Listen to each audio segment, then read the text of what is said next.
నమస్తే. నేను మీ కుప్ప పద్మిని. ఇన్నాళ్ళు మీ సపోర్ట్‌ని నాకందిస్తూ, మీ ప్రేమని నాకందిస్తున్న ప్రతి ఒక్కరికి కృతజ్ఞతలు. ఇప్పుడు చూడబోతున్న ఈ వీడియో కూడా ఖచ్చితంగా మీకు ఉపయోగపడుతుంది. లైక్, షేర్ అండ్ సబ్స్క్రైబ్ చేసి మీ ఇష్టాన్ని అలాగే మీ సపోర్ట్‌ని నాకందించండి. అలాగే ఈ వీడియో పట్ల మీ అభిప్రాయాన్ని కామెంట్ సెక్షన్‌లో కామెంట్ చేసి నాకు తెలియజేయండి. నమస్తే. నమస్తే. Welcome to our channel. నేను పద్మిని. ప్రస్తుతం పాటు ప్రముఖ ఆధ్యాత్మికవేత్త, వాస్తు జ్యోతిష పండితులు శేషగిరిరావు గారు ఉన్నారు. మాట్లాడదాం. నమస్కారం అండి. సార్, ఇవాళ రేపు మనం వింటున్నాము, ఎవరిని కదిలిచ్చిన ఏదైనా మిస్టేక్ చేశారనుకోండి, అబ్బా మర్చిపోయాను సార్, రైట్. అది నిజంగానా కవరింగ్ ఆ మర్చిపోయా అనే మాట తిక్క లేపుతుంది సార్, అలా ఇలా తిక్క లేవదు. నాకైతే చాలా కోపం వస్తుంది. ఎందుకంటే కాన్సన్ట్రేషన్ లేదు, ఏదో పని చేస్తున్నావు, కాన్సన్ట్రేషన్ లేకపోతేనే కదా ఇట్లాంటి సత్తు రీజన్స్ తో రావటం. మర్చిపోవటం అనేది లైక్ వెరీ, అంటే నీకు ఒక స్థిరంగా నువ్వు స్టేబుల్ గా లేవు అన్నదానికి ఒక నిదర్శనం అని ఖచ్చితంగా చెప్పుకోవచ్చు. లేకపోతే కొంతమందికి పాపం నిజంగానే మతిమరుపు ఉండొచ్చు, అరే అనుకున్నాను కానీ కాన్సన్ట్రేషన్ కరెక్ట్ గా చేయలేకపోవచ్చు, అదొక డిఫెక్ట్ అయ్యి ఉంటే.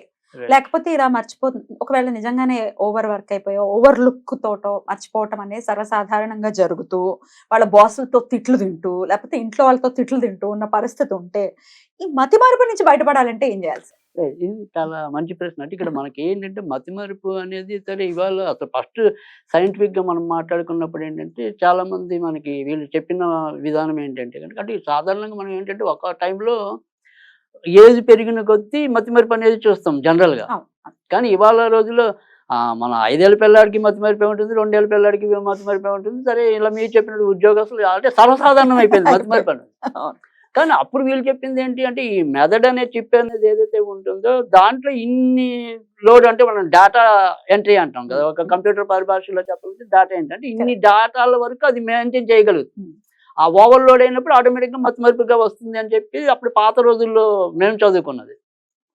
అయితే ఇక్కడికి వచ్చేప్పటికి ఏంటంటే మనకి ఇవాళ రకరకాల వ్యాపకాలు అయిపోయాయి కాబట్టి ఈ మెదడు చిప్ భరించలేకపోతుంది.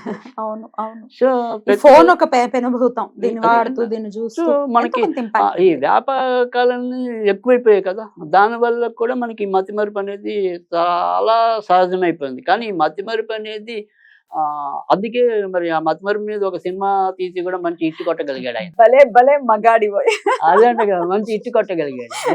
నెక్స్ట్ లెవెల్ మతిమరుపు. ఎందుకు కనెక్ట్ అయ్యారు ఇవాళ ఆడియన్స్, ఎందుకు కనెక్ట్ అయ్యారంటే అది ప్రతి ఒక్కరికి ఇవాళ రోజుల్లో ప్రధానమైన రుగ్మత. సో దాన్ని మనం ఎలా పరిష్కరించుకోవాలి అంటే కనుక, ఇక్కడ మనం ఎప్పుడైనా సరే జ్యోతిషం ప్రకారం చెప్పుకున్నప్పుడు ఏంటంటే, బుధుడు సరైన గ్రహాలతో అంటే ఆయనకు వ్యతిరేక గ్రహాలతో కూడినప్పుడు ఖచ్చితంగా మతిమరుపు రావటం అనేది ఉంటుంది. ఇక కొన్ని కొన్ని లగ్నాలకి ఏంటంటే, ముఖ్యంగా ఈ వృశ్చిక లగ్నానికి ఒకటి, మేష లగ్నానికి ఒకటి కొద్దిగా బుధుడు శత్రువు అవటం వల్ల కూడా మతిమరుపు రావడానికి అవకాశం.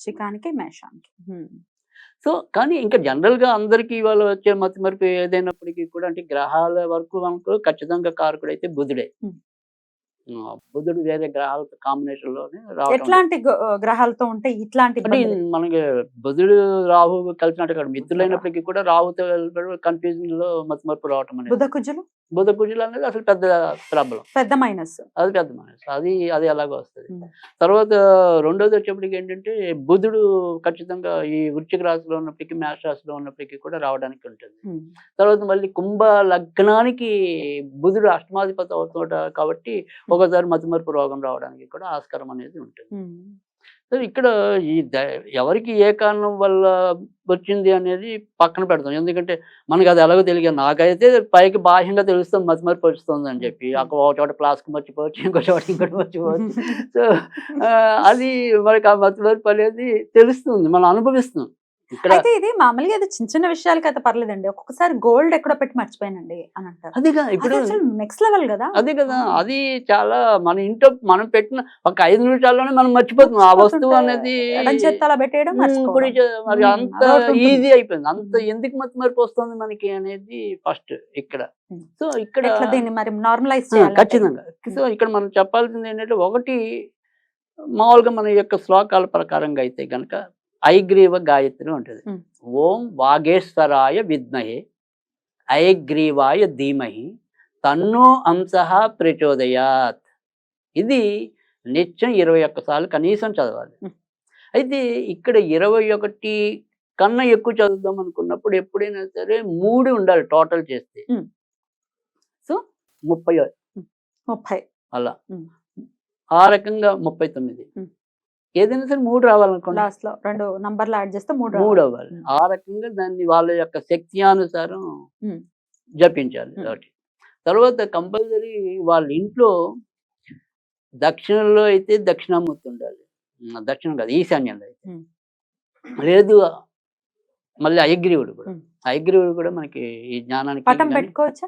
పెట్టుకోవచ్చు. గుర్రం తలతోటి అది విష్ణుమూర్తి. ఉమ్. అది పెట్టుకుంటే ఆగ్నేయంలో పెట్టుకుంటే మంచిది. ఉమ్.